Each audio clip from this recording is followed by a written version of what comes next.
What's up everyone, Jaywoo here, and today I'm going to be talking about some of the things I do to stay productive, even in my current environment, which is not conducive to productivity, to say the least. I'm currently stuck in my room self-isolating for 2 weeks. It's been a week and I have a week to go, but I've been trying my best to stay productive through the 2 weeks so that I would have time afterwards to do some things that I enjoy when I'm finally able to leave the house, or my room even. Okay, so let's get right to it. So ever since getting back home, I've been following this program called the Armstrong Pull-Up Program, and the first part of the program is actually going to be my first tip of the day, which is to do push-ups to start the day. So basically what this program calls for is for you to get right into doing your maximum effort push-ups right when you wake up. So for a typical morning, I'd get up somewhere around 8 to 9 a.m. these days, and right when I get up, before even going to the bathroom to take a piss, I would get straight into the push-ups, do as many push-ups as I could possibly do, and then once I'm done with one set, I'll go to the bathroom, pee, take a dump, whatever, and then I'll come right back out, do my second set of maximum effort push-ups, and then I'll go back to the bathroom, brush my teeth, wash my face, and then I'll come back out for my final set of maximum effort push-ups. So this was obviously pretty annoying in the beginning. I'm usually the type to hit the snooze button at least 20 times before I actually get up. My housemates back in Philly could attest to this. I could never get up right away, but following this regimen has really motivated me to get out of bed these days, with the added benefit of getting in shape. So tip 1, do some push-ups to start off the day. It wakes you up, it gets your body warmed up for any of the activities that you might want to do for the day. It sounds kind of crazy, but once you try it, you'll see it's not that bad, and it's only 3 sets, so it's not going to tire you out, and the coffee you drink after the push-ups is going to be great. Alright, so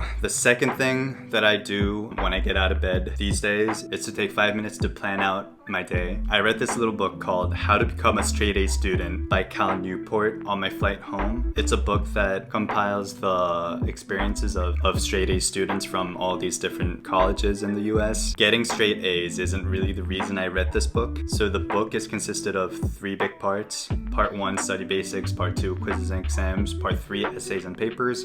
I've only read the first part because that's really all I needed for this. I already kind of know how to study for quizzes and exams and how to write essays and papers. I'm almost 24 and I've been doing school for for over a decade. But ironically, part 1, study basics, was really helpful for me to read because I'm a chronic procrastinator, and you guys would know if you watched my latest video. I mentioned that I binge watched 70 hours of Netflix in 2 weeks after finals were done. Yeah, so I procrastinate a lot, and part 1 of this book really talks about how to get into the good habits of studying, but it really applies to just productivity and work. One of the things that the author talks about is taking just 5 minutes to plan out your day in the mornings. These days, I've been using this little notebook that I got for free. It was lying around in the house. Insurance company sent it as promo or something. I would divide the page into 2, and I would use the left side for today's schedule and the right side for things to remember. I would write down everything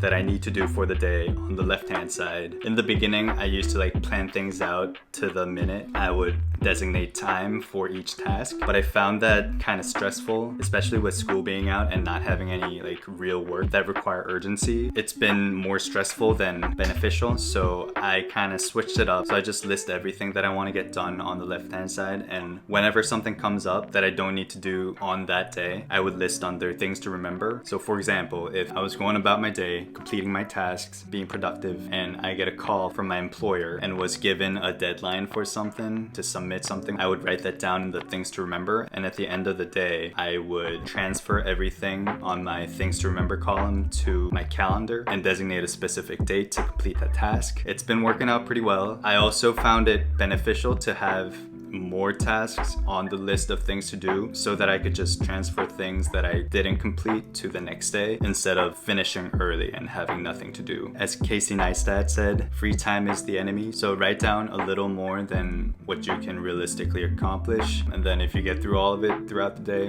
good for you. But if you don't worry about it, just do it the day after. Yeah, so that's been great for productivity. And productivity tip number 3 would be to follow through, obviously. One good thing about having a list of tasks to do is that it feels amazing when you cross out each of the tasks as you get through them. So just get to work, take breaks, but enjoy crossing out the tasks you complete, because that would provide you even more motivation to actually finish stuff. Productivity number 4 would be get exercise whenever you can. As I've mentioned before, I've been stuck in this room for the past week, and it was kind of difficult to stay productive throughout the day, just sitting at my desk staring into a computer screen. So I had a pull-up bar delivered, so I have that for workouts, and sometimes I just run around the house in my mask and my gloves. I'm pretty sure there's enough studies done on the correlation between productivity and physical activities. Do some research if you don't believe me. It should be quick, but get some exercise whenever you can. It invigorates your brain and just makes you a happier person,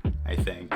Personally, I'm way happier when I am active. I love taking walks, I love biking. So whenever you get the chance, try to do something to break a sweat. It's only gonna be good for you. And last but not least, the final tip of the day would be to get a good night's sleep.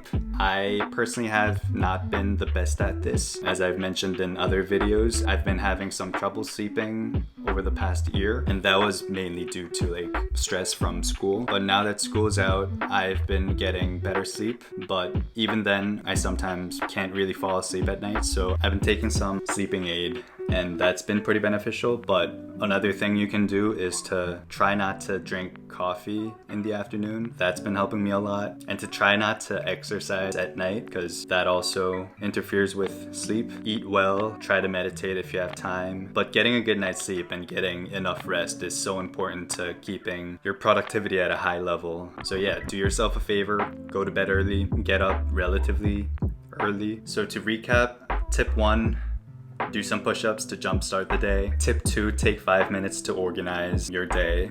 Tip 3, follow through. Tip 4, get exercise whenever you can.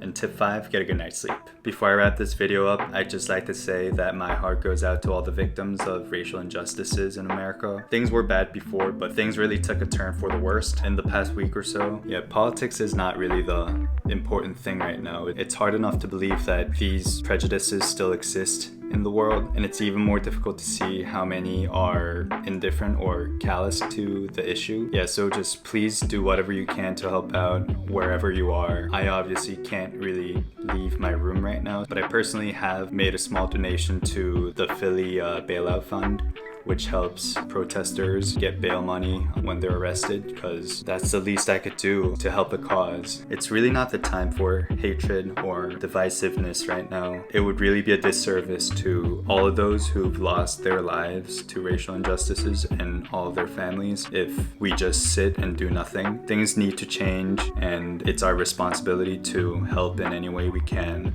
So I'll be leaving a link in the description of the bailout fund that I donated to, but there are so many other great organizations that support fighting racial injustices, so I ask you guys to at least check it out. Please make any contribution that you're comfortable with and help bring this change for the better. Anyway, that's it for today. I hope my productivity tips would help you guys a little. I know it's difficult to stay home and be productive. Those two things usually don't really go together, but I hope this video helps a little bit. Huge thanks to everyone who's been out there peacefully protesting. I'll see you guys soon, and if you enjoyed watching this video, don't forget to hit the like button. It takes a second to do it, so please do that. It helps me out a lot. Hit the subscribe button if you would like to. That also helps me out a bunch. Thank you for watching. I'll see you guys next time.